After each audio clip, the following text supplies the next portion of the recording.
Welcome once again to Thaddaus Dawson Speaks, Liberation Through Valuation, where soil meets soul. And now, here's our host, Thaddaus Dawson. Don't get left behind. Preserve the well. Protect what's mine.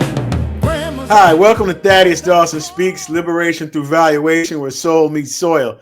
Today, we are going over some more of the fine interviews that we had at the Harvest Ball. It was a lot of good information and a lot of good, solid people in the industry. Today's interviews will cover Dr. Ron Goldman, formerly of the USDA. He's also a farmer based out of Arkansas. We also have the first family of Tennessee, Mayor Friday Algie and his lovely wife, Annika. We have Dr. Herb Brown from Virginia State University, as well as Mrs. Yvette Brown from Sager Farms out of the Virgin Islands. She was at the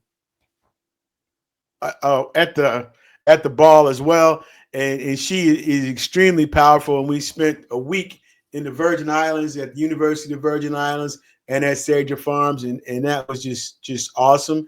And then we also have Mr. Antron Williams from South Carolina, and he's part of a new cooperative that's being formed with him and the Nelson brothers out of Louisiana, as well as the mayor out of Atwood, Tennessee. So I'm really excited to talk to them, to learn some more about what's going on. But today we're going to jump right into the interview that, first of all, with Dr. Dwayne Goldman.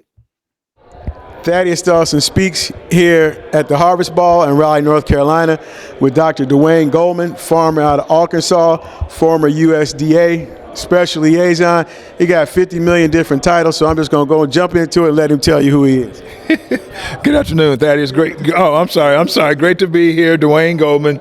It would be more appropriate to say I'm a farmer from Arkansas. Thank you. Okay. But I do have some former things that might be worth noting. So I served as the first ever senior advisor for racial equity, reporting to the Secretary of Agriculture under the Biden-Harris administration. I spent 30 years in the chemical and seed industry, most of that with Monsanto Company, and I would consider myself a long-time advocate for equity in agriculture.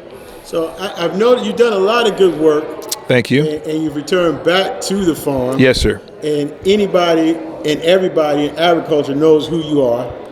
Okay.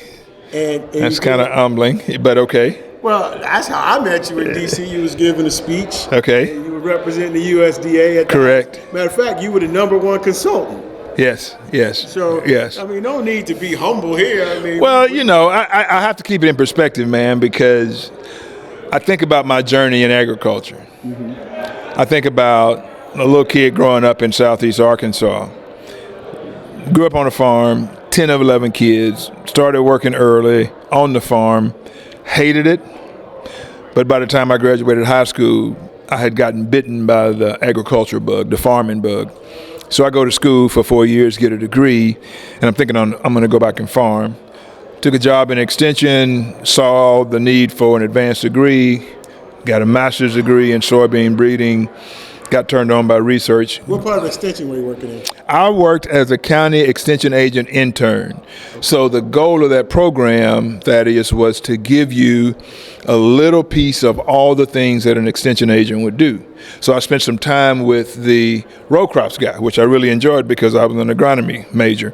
But I also spent time with the 4-H agent, the FNEP agent, the entomologist. I spent time with all those people, the veterinarian, just trying to get pieces of information to be a good county agent. And so while I was there, I noticed that everybody that had any kind of decision-making position had an advanced degree.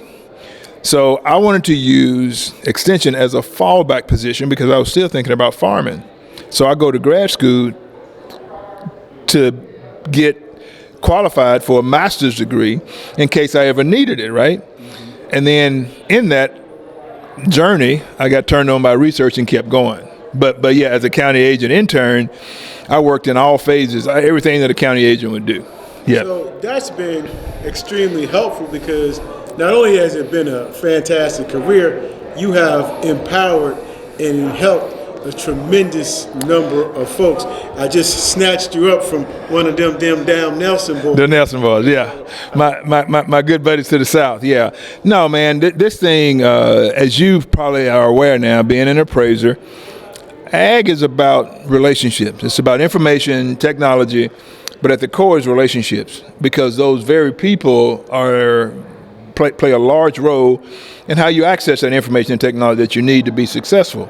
So over my career, whether at the university or with the companies I've worked for, I've always tried to identify that person who might have potential to replace me in the positions that I've been in. So I've tried to be a mentor and kind of following the mantra of George Washington Carver that said, lift as you climb. So it was the same thing. And everybody that has a PhD, several of them fall back to you as a mentor. And I don't believe you can be successful without successors. So yeah. You are a tremendous success, and well, you have a legacy that you should be proud of. That I'm thankful that you've taken this time out to spend. Hey, man, I podcast. No, man, I stay. I get a lot of demands on my time, but when people are doing good work like you're doing in this whole arena of appraisals, it's a missed opportunity for us. It's a valuable resource that you're providing, and so when you can connect yourself with positive stuff, I mean, I'd be stupid not to, man. So yeah, I'm glad for the opportunity. Well, thank you so much. Yes, sir. We appreciate you taking this time. Yes, and I'm gonna let you go because I know you got to get ready for the ball tonight. Yeah, I'm gonna cut up a little bit tonight. It's been a tough year. I got a few little issues to work out, Thaddaus, but I'm looking forward to it. Okay, yeah. Well, thanks for taking out the time. All right, man. All right. Appreciate you. So now we're going to get into our interview at the ball with Dr. Herb Brown. We had the opportunity to meet Herb last year at Virginia State, where that time he was the USDA representative, and he was stationed at Virginia State, and he was doing an amazing job there.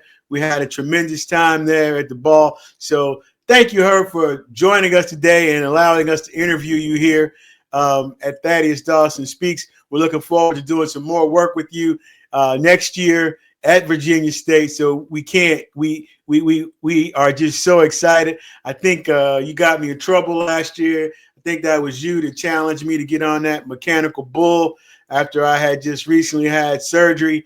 And I got in trouble for that, Herb. So thank you. But here's our interview with Herb Brown from Virginia State. All right, well, today we have welcome to Thaddaus Dawson Speaks, Mr. Herb Brown, Virginia State University.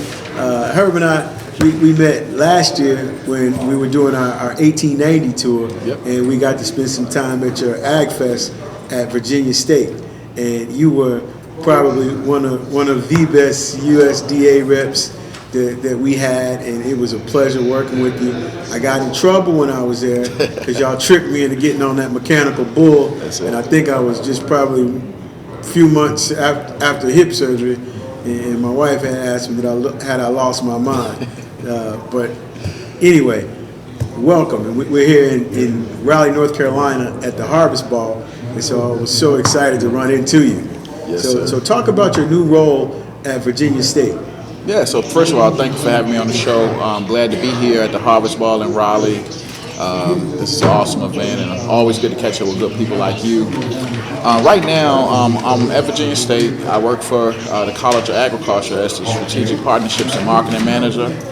And in that role, I foster relationships with a variety of individuals and entities to promote and push and coordinate and build the College of Agriculture in a sense of relationships and capacity building. So we also do a little bit of marketing, working on some marketing initiatives within the college. And it's been a really good opportunity to serve in the College of Agriculture and serve the farmers and serve the students and bridge these gaps and put together relationships with multiple partners. Now, are you an alumnus of Virginia State? Yes, sir. I'm a VSU graduate. VSU is home, so it's good to be back home. It's an awesome opportunity to be at the university and serve and make a difference. And you all are absolute leaders in the agricultural space as far as outreach, how small farmers can maximize what they're doing, productivity, the latest farming techniques, mechanizing, digitizing for small farmers. And the passion that you all have, and the number of people that come through VSU. I believe you all just recently got Dr. Brunel back? Yes, yes, sir. After she had a brief stint there with leading the 1890s Foundation.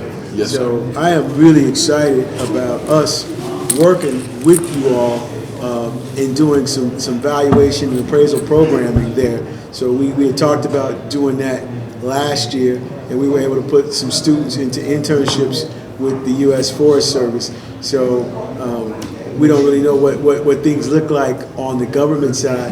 However, that doesn't stop us from being able to move forward. The world is just going to look a little bit different, but without a doubt, folks are still going to need food, so the farmers are very important. The students are going to need careers, so we are a part of that, exploring the future as far as valuation. So I'm really excited about working with VSU on our appraisal apprenticeship program and making that happen. Sure. No, I think it's a really good thing as we introduce our students to the land. You know, we typically in the agriculture space, and the work you're doing is so critical because it all starts with the land, right? It all starts with that property or that parcel. So I think if we can continue to educate our students and all students about what it means to be into this real estate appraisal game, I think it's actually game changing because, again, it's the foundation. It's the foundational work that creates the start of the conversation. And the stewardship impacts the valuation, whether it's irrigation, how close is the farm to the supply chain, right? What it is that's being produced, what the highest and best use is from an agricultural standpoint and the maximum production. So we have to look at this thing a lot differently, and we can also solve a lot of issues, especially around housing, and incorporating it back into the farm, utilizing cooperative sustainability models. Sure. No, I see this whole thing as a system. You know, it all works together, it all plays together, and as we build in this framework and putting everything in motion, I think it's going to be a great opportunity for students and all the individuals involved to move forward and build, you know, everything that we're trying to accomplish. I mean, you're doing some great work, and I just can see it continue to move forward and progress for sure. Well, thank you for your time, your partnership, your friendship. I'm glad to see you landed on your feet. This is my first time laying eyes on you in your new role, but I knew we was going to get back together. I was in Virginia a couple months ago in Richmond. Okay. So we're bringing with our Outside the Barn series. So we'll be doing that as well, talking about heirs property, careers in farming, careers in appraising, as well as policy issues. Right. So and modernization of the appraisal process, as well as the farming process, and dealing with aquaponics, hydroponics, and all of those sorts of issues. So I know VSU is out there in the forefront, blazing trails and incorporating the young folks, trying to get the next generation prepared. So I know you got to get back into your session. For Dr. Crutchfield, know that you're gone and you ain't paying attention to what he's saying. But we're not going to tell on you here. Yes, sir. Yes, sir. Well, look, I appreciate the opportunity. And, hey, look forward to seeing you at AgFest 2026. Oh, absolutely. About to put it on the calendar. Yes, sir. Thanks for coming out. All right. All right. So here we are again at Thaddaus Dawson Speaks at the Ball, and we are interviewing the mayor of Atwood, Tennessee, Mr. Friday Algie. Mayor, farmer. He's a pretty impressive young man, and he is on, I believe, a second term as the mayor of Atwood, Tennessee. A little bit later, we're going to interview the first lady of Atwood, Tennessee. But for now, we're going to go ahead and jump right on in with Mayor Algie. Talk to us, Mayor Algie. So, Thaddaus Dawson Speaks, Liberation Through Valuation, where soul meets soil. Right now, we're at the Harvest Ball in Raleigh, North Carolina, interviewing my man, I don't want to mess this up, Friday Algie Jr. Did I get that right? You did an awesome job. Now, are you still the mayor? I'm still in that category. So Friday is a mayor and a farmer out of Tennessee. Now, got the opportunity to meet Friday last year here at the Harvest Ball, and he was doing some amazing work, and we talked about connecting. We still plan on getting up there. I know you're in Tennessee, somewhere close to Mississippi, and I'm gonna let you go ahead and do your thing and tell us what the mayor and the farm. You run the whole thing. I run what I can. It's hard to be everywhere. So tell us what city and municipality you are the mayor. Well, I am from Atwood, a little town called Atwood, Tennessee. I'm about 2 hours from Memphis, Tennessee. A lot of people know of Jackson, Tennessee. It's a pretty popular town, but I'm a little small country boy from Atwood, Tennessee. Okay. I'm the first black mayor in history of my little town. Okay. Yes, sir. Okay. Making a difference and making a change. I'm trying to do all I can. Okay. Now, how big is Atwood? Roughly 2,000. I'm gonna put it in, give or take. Okay. It's a little small community. And when is your term for mayor? Next year. So are you running for re-election? That's a good question. I try to give it my all in everything I do. My motto is go big, go home. Okay. Quiet mouths don't get fed. Oh, absolutely. So I also help out the school systems. I have a full-time job also. So It's only 24 hours in the day. that is the dumbfounded of my mind. But I try to save everybody. Okay. All right. I've always took the concept when you know the first book of Genesis, the man made everything in 7 days. Okay. All right. So I'm trying to make a difference while I'm here before he takes me home. Okay. Okay. I know you are making a difference. Can you tell us what type of farming you do and how you got into farming? Well, my dad was born in 1918. I lost him in 2012. He was 94 years old. His glory prime days was over when I come about. I've heard good stories. So how old was he when he had you? 68. Okay, so he like Abraham and Sarah. I got to go back to Roman Genesis. Okay. Your father was 68 when you were born. Yes, sir. I have a younger sister also. Okay, now I'm okay with your father being 68. So how old was your mother? My mother was 20. Oh, okay. They made it work. Okay, and what type of work were they doing? My dad was dealt in the sawmill. Okay, He worked for Mile and Box Factory for almost 50-something years. okay, He's a retired veteran. okay, He's in World War II. okay, He farmed good in his prime. He did a little gardening when I was coming up. I learned different things about him, but he's nowhere where I'm at today. So Well, that's the whole goal. Yes.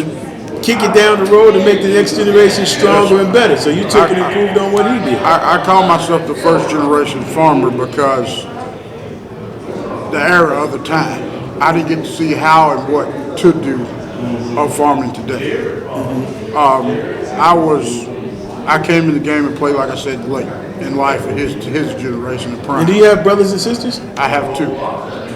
What's their ages? I have a half sister. She should be 63. She's my half sister. My little sister's, we're 6 years apart, so she's 34. And how old are you? I'm 40. Okay, you grown. You old man now. I'm getting there. They say you get there. No, nothing age but your clothes. Now, do you have children? Yes, sir. I have one little girl. Okay. Now, you got her out working on the farm? She helps. She's more technology than I am. Okay. I have that and my wife. They help run my day-to-day operation when I can't fill in where I need to be in. And how many acres do you have? I farm about 300 acres. And what is it that you actually farm? I grow corn, soybeans, mallow, and wheat. Okay. Yes, sir. Yes, sir. Like I was saying about coming in the game of play of being a farmer, I chose to go to the workforce when I first got out of high school. I worked at, a lot of people know Quaker Oats. Mm-hmm. I worked for that company 19 and a half years before I became mayor. I figured it was time to swap the game and try something new. You only live once. Oh, absolutely. So I became a mayor and got in the school system some, and I wanted to farm. So this makes my 7th year of farming. Okay. So I like I said, new kid on the block, trying to come to different organizations. Like I'm glad that you called me over here. It's good to meet new people. But we had been talking about getting together last year, and Yes. we were doing our outside the barn tour, and I just hadn't made it over to you. Yes, So we're gonna I be intentional moving forward to get over to Algie, to do some heirs property training, to talk about careers in agriculture and farming. Agriculture and appraising, those are the two least diverse professions in the country. So I'm glad to see you still standing, doing your thing. You've been an inspiration to me, and I like what you are doing, and we want to figure out how we collaborate moving forward. And again, thank you for taking out this time to allow us to interview you. Yeah, it's a blessing. Good Lord, get me up. We're going to try again. Absolutely. Appreciate you. Yes, sir. Thank you, sir. All right. Back again. We are here interviewing at the Harvest Ball. Now we have the first family of Atwood, Tennessee. We have the mayor, Mr. Friday Algie, and the first lady, Miss Annika Algie. This is a really exciting interview. I was able to meet Friday last year at the ball. This year I was able to meet Mrs. Algie, and they are doing some amazing things in Atwood, Tennessee with farming and changing their community and increasing food sovereignty and food security, and they're doing it side by side. So here we go, and please join us. Interview the first family of Atwood, Tennessee. We got the mayor, Algie, and his first lady, Miss Algie. And I don't want to mess up your first name, so you go ahead and tell it to the people. My name is Annika Algie. My name is Friday Algie. The Algies. So tell us what you do on the farm there. I can't have my mic now. Don't. You're doing too much. I got the mic. This is my show. I help my husband work on equipment. I help do the seeds. I do the paperwork. I keep up with all the paperwork and everything. And I drive the equipment back and forth for wherever he have to go. I change out the planter, change the oil, and help work on the combine from time to time. And in between time, I also run a business. I also run my own business. I'm a natural hairstylist, and I am going back to school for cosmetology, and I do taxes, and I am a traveling agency. So you got natural hair. What can you do for me here? I can help you, and I can proceed you into going to someone that's higher than me. Can help you get some cuticles back in your hair. So, brother Algie, Mayor Algie, what do I call you, man? You got like 50 million jobs, bro. Well, you know, I try to do the best I can what I got. I love what I do. Like I said, sometimes it gets stressful, but good Lord got me up to try again, so we're going to keep rolling. Okay. Well, I'm really excited about coming to Atwood and bringing out outside the barn there. And I want to see he got 50 jobs and he got you doing 50 jobs. So I'm excited about the work that you all are doing and completing, and look forward to visiting. And thank y'all for taking out this time with me. Yes, sir. Thank you. Thank you. All right. Hi, welcome to Thaddaus Dawson Speaks. We're about to get into our interview at the Harvest Ball with Mr. Antron Williams. He's a farmer out of South Carolina. He grows soybeans. He's also part of a new cooperative with the mayor out of Tennessee, as well as the Nelson brothers out of New Orleans. I'm excited that they are pooling resources and doing cooperative farming. I'm expecting big things for them, and look forward to just covering them, also visiting them, bringing our Outside the Barn series and Thaddaus Dawson Speaks to their respective areas next year. So we're planning out the schedule. So please join me, like, subscribe, share as we interview Mr. Antron Williams from South Carolina. Out of South Carolina, and he's a part of the Southeast Heritage Cotton and Grain Co-op. Tell us a little about the Southeast Grain Co-op. We just got finished interviewing Mayor Algie, and so tell us how you all are working together with the Nelson brothers out of Louisiana and with Algie out of Tennessee, and you're in South Carolina. Tell us a little bit about the co-op and how it works. So the co-op, we're just now starting up. It started out as an idea between friends of, we're trying to figure out ways to increase the ROI of our operations. Some of us are, some farm thousands of acres, some of us farm hundreds of acres, but just trying to increase the value of what we all grow.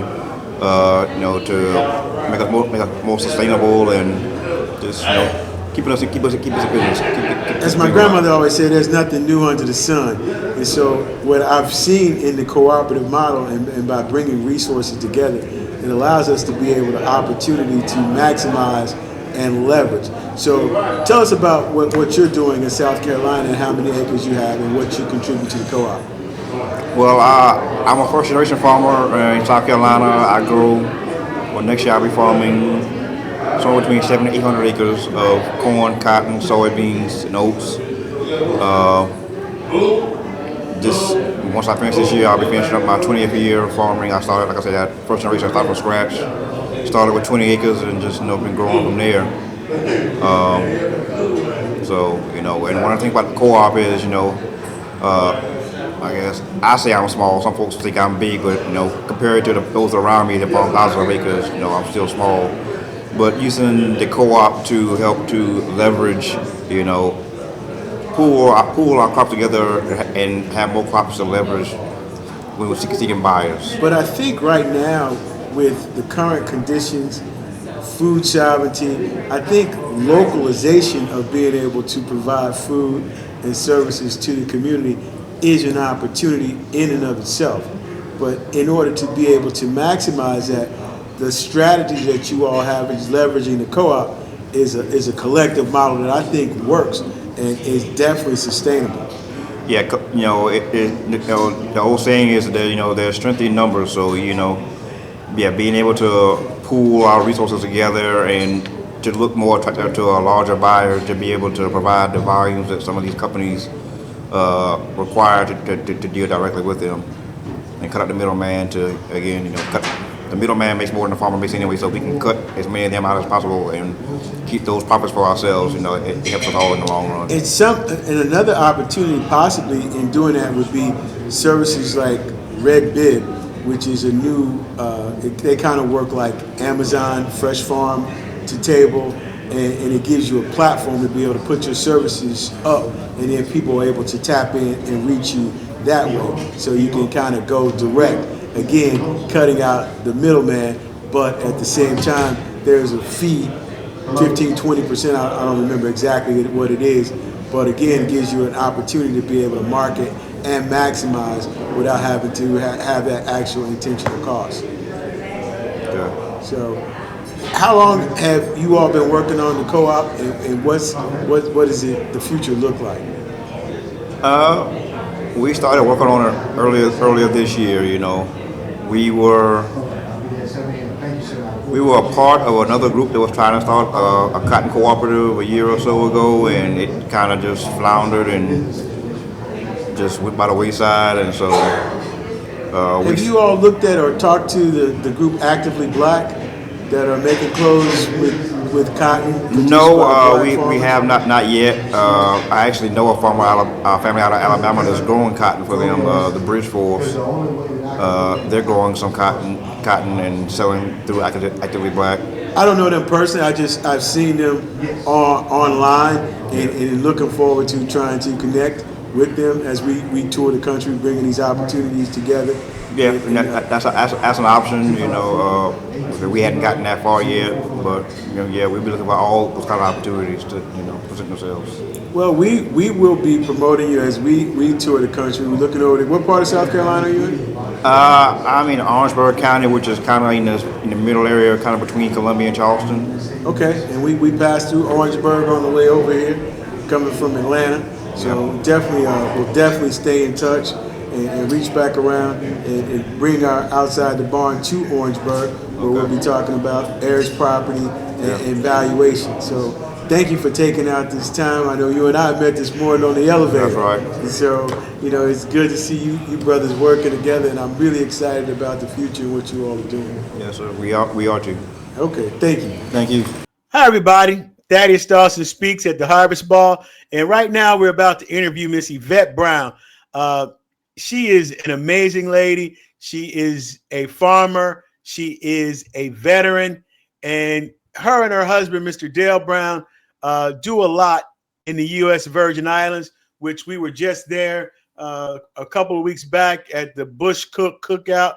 Had an amazing time. Can't wait to get back there next year. Met some amazing people. They are doing a lot to increase food sovereignty and food security for people on the island as they import over 90% of all the goods and services that come into the U.S. Virgin Islands.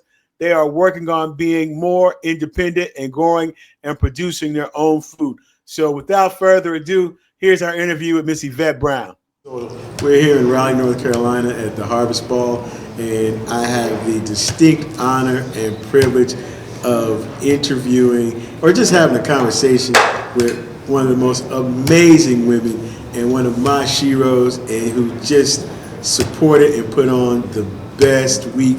The only thing I can say bad about the week is I'm just not getting over the mosquito bites.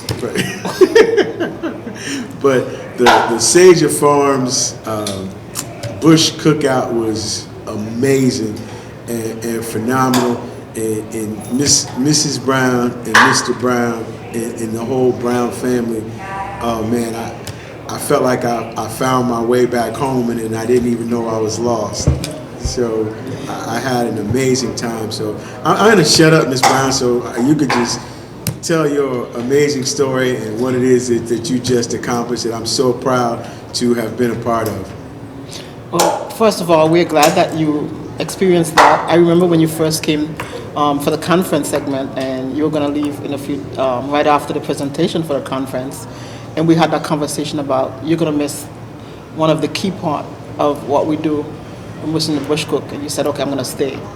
And so I'm glad you had that experience. You stayed and had that experience. That celebration for us is a showcase of who we are around our food system and food sovereignty in the U.S. Virgin Islands. And it is important for us because we live in the middle of the waters.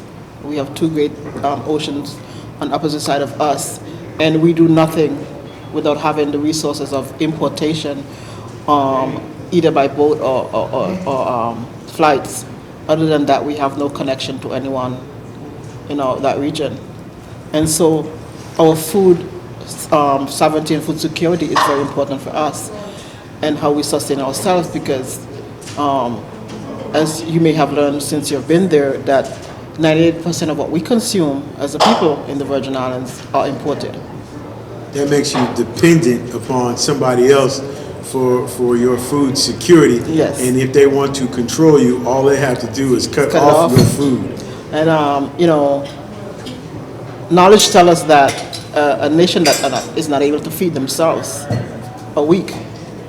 Absolutely. One of the things that I did learn, and I just learned that today when I heard you speak, and I felt kind of ignorant, is that I knew that the Virgin Islands was a U.S. territory, but I didn't realize they had been actually purchased by the Danish. And okay. So we flew on the 7 flags. Okay. I'm not going to sit here and name all flags, but the last transaction was purchase of our people from the Danish rule to the United States. We were bought, and so that for us is a significant transition. While we still. What year did that occur? I'm not a very good historian. Okay, that's okay. That's some homework I need to work on. Dates don't stay in my head. That's shameful, though. My grandchildren may be able to answer that right now. But the importance of that is that within that transition, there's still a lot of colonial mindset activities that governs who we are as people of the Virgin Islands. And with that being said, that's why we are where we are right now. We have congresswomen without a vote. You have a congresswoman without a vote because you're a territory. Because we're a territory. And so while her voice is heard, that power that we need to make a significant difference is not there. So somewhat similar to sharecropping. Just working, just working the work. Just working the work. With no ownership. Yes.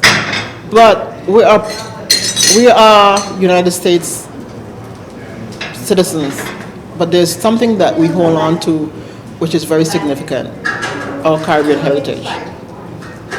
We hold on to that, our historical heritage. We hold on to that. And I believe that what's so important is that's a whole part of, for me, where soul meets soil. Yes. Because the heritage, the land, it remembers. Right. And I felt such a spiritual connectivity when I was there. On top of learning, I'm still amazed at the okra growing out of the flower, and you only have 2 days Yes. to harvest it, and you can actually watch it grow. Rick has committed to next year setting up a night camera out there and watching it grow. Now, That's interesting. I would love to see that. yeah, so yeah, Rick committed to that. Right. So the significance about our Caribbean heritage is that as a Caribbean people, we have learned survival mode is natural for us. And so let's, for instance, use the bush cook activity that we showcase every year, October. We talk about coal pot. Coal pot is a clay. It's taking clay from the land and creating an environment where we can cook without gas or any kind of fuel. Okay. We Now, use was the that coal. was that with the brothers that won but they had dug out? And that's another thing, tree stone. We dig a hole in the ground, we laid stones in the hole, I thought that was so and we put our amazing. food under the ground, cover it back with the soil, with banana leaves and soil, and we slow cook. Those are traditions that we have passed on generation to generation to generation. And to that our was the people. first food that I tasted, and I told them they won. And Anita told on me because I told him I was a judge, and because the judge got a bigger portion. He's like, he ain't no judge. And then you called for judges, but I was at the other end, and I didn't get back in time. But when I tasted their food, I told them they had won. So when they actually won, we celebrated. I had a picture of us with the skillet, and they say, Yeah. "Man, you crazy, but we appreciate you." Yeah, so that's why we developed that environment to show that our resilience as a people, to be able to survive in the midst of chaos. And we are in the midst of chaos right now, Yeah. and our And- people do need those survival skills. Yeah, and we have the ability to feed ourselves. We may not be able to do it 100% switch over, but we can slowly, with progress, shift from a 98%. Even if it's just 3% change we do per year or per 2 years, we can do it, you know. And like present do it climate, well. we better learn to do it. Yeah, yeah. And the other thing that I was so impressed with was your grandson. I saw him riding around that farm, popping willies on his bike the whole weekend, and I was just like, oh, he's just the happiest kid. But then when I seen him jump in that tractor and start shifting those gears, and I was like, wow. I mean, he was popping front and back and pulling stuff with the tractor along with your husband, Mr. Brown. Yeah. Said he's been doing this since he was 5 years old. 5 years old. Every one of them know how to drive the tractor. He is more advanced. He's 12 years old. He is the middle of he's the third of 4 grandsons. 12 years old, and he has a job. He gets paid $100 a week. Wherever his grandfather need assistance, you know. So he can get on that tractor and he plow, he harrow, he till, he cut the grass. As a matter of fact, he maintained the parking area for the bush cook. You know, started getting it ready and maintained it prior to bush cook. And I think that's needed, the intergenerational. I think that it was so beautiful to actually witness. I know I talk about it a lot from a development standpoint, but you all embody it, and then you go beyond yourself. You all empower the whole island, and you brought all of the islands together, all of the farmers, all of the cooks, and it was really, I'm just excited to be a part of it, and to I just felt like I was blessed. So, as you may know, we have 3 islands in the Virgin Islands: St. Thomas, St. Croix, and St. John. So we brought our farmers from all 3 from the other 2 islands, St. Thomas and St. John. But we didn't stop there. We also brought farmers from Puerto Rico and Vieques. Those are our families. Those are our network. Those are our neighbors. And you know, at some kind of leverage, we are one because we connect with each other. And we've been invited to go to those places to talk about what we do in the valuation space and the heirs property. And that was another thing that you and Mr. Brown and I talked about, is that there is the limited ownership on the island and opportunities. However, there are over 300 churches on the island and involving the churches into the farming community as opportunities to developing housing as well as food sovereignty, because they have land that could be farmed and it can also be used to produce food for the people on the island, and to be more involved in the church being more of a place for the people. Yes, and I agree with that. The church need to come away from just being a place of worship, and it became a place of resource and unity for the development of that island itself, for the people, especially around our food system. And so it's work, it's something new for me, and it's a practice I think we need to start looking at how we can evolve that into something that is meaningful. And that's what we're here for, and then just to see your partners and how your outreach goes beyond the Virgin Islands, Yes. how you're a part of what's going on in Atlanta. Let's talk a little bit about that network. Saffron is the heart and soul of mine. In my work of trying to make changes for my home, I connect with people, and then out of that connection came the connection with Miss Cynthia Hayes, and from the growth of that connection to a sisterhood, we shared ideas and values, and we started working on how we can bring that platform into the Virgin Islands and the Caribbean region, and to where we are today. Saffron, Miss Hayes is no longer with us, but the work that was started out of that connection is continued to Saffron. Saffron is Atlanta-based. We are now on a 501c3 nonprofit organization, and our work is connecting resources to our farmers, direct resources to our farmers. And here's some things that a lot of people don't know about you. Before you were a farmer, tell us about your military service. I'm a vet. I serve. I know your name's Yvette. I'm a veteran. Oh, okay. A veteran named Yvette. Veteran named Yvette. I served with the Virgin Islands Army National Guard for many years, and that is one of the key openings for me of introducing me to the different states, various states, traveling under that arena and learning different values and settings around that environment. But what that has taught me, the strength that I've gained from that, is the ability to voice your concerns, to get resolution, and to get changes. And under those training, I was able to understand that it's not everything you say you're going to get a positive reaction, but if you don't say it, no one else is going to know about it. What's the saying? A closed mouth cannot get fed. Cannot get fed. And let's talk a little bit about your educational background. You're more than just a pretty face and a veteran. I have from the University of Phoenix, and my last couple of years I've dedicated to returning to school and getting. So I have my bachelor's in business management. I have my master's degree in business administration, and I'm right now doing my doctorate on the business management. And Mr. Brown hasn't always been a farmer.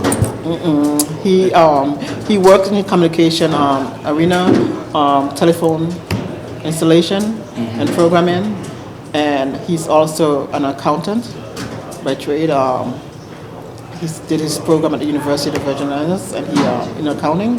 So that was his field. It's still his field because he does our programming of our record keeping for Sage Farm, and also our financial management for Island Food Security, all through QuickBook and other programs that he utilized to keep records.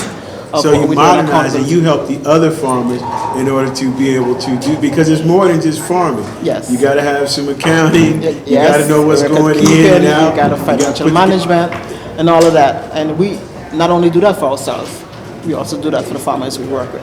And that is just amazing. Your reach, your commitment, and I just applaud you, Mr. Brown. I'm happy to know y'all. I know I got on your nerves when I first met y'all. I'm sure I got on your nerves last week. My kids get on my nerves every day.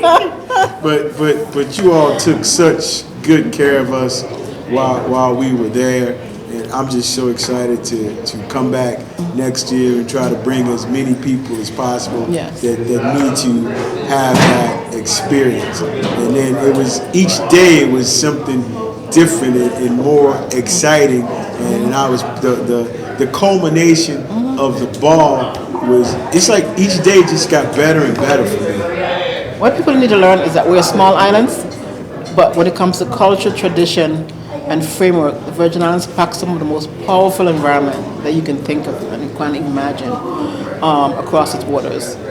And our people are unique and powerful. Given the right resources, we can make anything possible. Yeah, I mean, we've been building brick without straw for a long time. Yeah. Just imagine we got a little bit of straw and a little bit Yes. of support. Yes. And I think the things that you and Mr. Brown are doing, you're well on your way. And then whatever you don't get accomplished, that grandbaby is sure to be able to get done. And you have, it's a whole beautiful family affair. Well, he has already laid his stake that he's the next leader of Sage Farm. Okay. That same one. Yeah, So- who can argue with it? so, and what that does for us is let us know that our work is not going to die. It's going to continue. Oh, absolutely. And so- It's living and yes. breathing. And then we also got the opportunity to meet Mr. Rogers while Oh, we were yes, there, yes. and Rogers Farms, and just a Bushman. Just a number of people that I am so. And Mr. Rogers come from a long lineage of agriculture. He have served in the agricultural arena for years, you know. And we're looking forward to doing more work there around heirs property, evaluation, and development. So I'm really excited, and thank you for taking out time to give us this opportunity to get you on the show. I've been trying to call and bug you and Mr. Brown. Now I'm going to have to go back down there so we can do a personal interview and get Mr. Brown on there as well. I don't know where our next venture is as far as traveling, because there's so much. We try to work our schedule so that it doesn't impact our home-based work. But sometimes it means that we have to set some stuff aside to continue this networking. Because this is very important for us, But the it's networking. me and Rick will sacrifice and pack up and come back down to the Virgin Islands, and you and Mr. Brown don't have to go nowhere. Rick is behind the camera, so I'm gonna leave it so I don't disturb work. But that sounds like more like you have a personal plan going on there, and Rick is just being pulled into it. But we welcome, we are one of the most loving set of people across the United States, the Virgin Islanders. I cannot disagree, and I felt the love while I was there. What about you, Rick? Did you feel the love? Mosquitoes didn't bother me at all, and I love it. I absolutely love it. It was so beautiful. But Wonderful retirement. we definitely look forward to having you, you return. This year was our first annual conference itself. While the Bush Cook is over 9 years, we celebrate our 10th anniversary next year, and we're hoping to get the resources to make it, vibrant. This year was our first annual conference. And The conference is much needed, so it'll definitely be a second annual conference. Yes. And anything that we can do to bring awareness and resources, we are truly committed to helping. So what we learned from our first, the first time you do something, you learn your hiccups, you learn your little what to do, what not to do, and the adjustment. While there were no major adjustment needed, there's a few little insights and areas that we need to visit, and we learned. So next year we're looking at our second annual conference, and Well, the baby will be a toddler then. It'll be 2 years old. Yes, and so we're hoping to have a more in-depth, approach to that theory behind the conference. And we enjoyed being able to speak at the University of Virgin Islands. I think that was a great support. And it was so in close proximity to your farm. So that was a beautiful thing. Yeah, and we definitely want to give thanks to the Virgin Islands, University of the Virgin Islands, Mr. Crossman and Mr. Clavier and all those who work there at the agency to ensure that the space that we were offered worked for us and that the conference was a success. Yeah, I do have a suggestion. I really believe, Dr. Williams should make that bread more than one time a year just for the Bush Cook. Now I know he only cooked for y'all at the Bush Cook making that bread, but I think that bread is kind of marketable. I think Dr. Williams is on to something with that bread. I will deliver your message. while the bread is definitely remarkable, what captured that, the essence of that, is the tradition and the culture of how the bread was done, baked. I'm quite sure you see we didn't have an outdoor oven, we didn't have a fancy oven where you turn on the gas and you put your bread in and you gauge So we only need temperature. about 20 more of those so we can get the production. We need to be able to hit that bread in the production. So I don't know that Dr. Williams is really ready to make that level of commitment. Well, let's put it this way: if we get someone to donate the finance to build 20 more of what he used, that although self-created oven that he built, we'll have 20 more for next year, and then you could have bread when you're leaving. You could take a few loaves of the bread back with you. Okay, all right, I'm gonna work on that. You know, that's my own little personal that I'm working on there. Just let me know, and we get the thing rolling, and we get the finance to cover the expense of building them, and we build 20 of them. And so when you're leaving and Rick is leaving, Rick could leave with 5 loaves of bread, and you can leave with 5. Okay. Yeah. Well, Ms. Brown, I want to thank you for taking this time out at the conference to spend with us. I'm not used to seeing you sitting down and relaxing. You just work 24/7. I'm sure you sleep sometime in there. Sometime in between there. Sometime. Well, thank you for tuning in to this episode of Thaddaus Dawson Speaks, Liberation Through Valuation, where soul meets soil. Thank you for our partners at WUTU Albany. We are very grateful and thankful. Look for us, like, subscribe, share. Look for us on our YouTube channel, Thaddaus Dawson Speaks, 10K BA Appraisal Podcast. We have a lot of exciting things coming up, going on. Look for us at the Black Row Croppers Convention, Farmers Convention coming up in New Orleans, and that's December 9th through 12th in New Orleans. We're really excited about that opportunity. And then we are building out our schedule for next year. We'll be doing the Outside the Barn series, as well as bringing heirs property training to an area near you. We just recently wrapped up heirs property training courses in Oklahoma and North Carolina. So again, really excited. A lot of big things coming up in 2026. Thank you all for riding on this ride with us. It's been very exciting. Looking forward to it. And thank you. Reconcile the value, keep the story true. Land worth more than what they gave to you. Trillions moving, don't get left behind. Preserve the well, protect what's mine. Grandma's acres passed down strong, but the paper said the numbers wrong. Lowball numbers cut deep like steel. Try to cheapen the family feels. Had to weigh the truth line by line. Find the number that holds the spine. Reconcile the value, keep the story true. Land worth more than what they gave to you. Trillions moving, don't get left behind. Preserve the well, protect what's mine.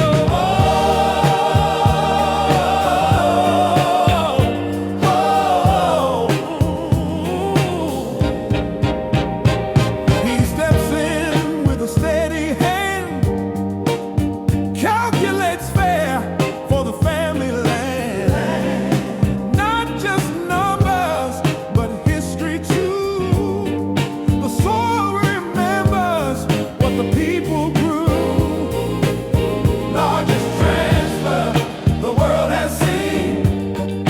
Trillions flowing like a hidden stream.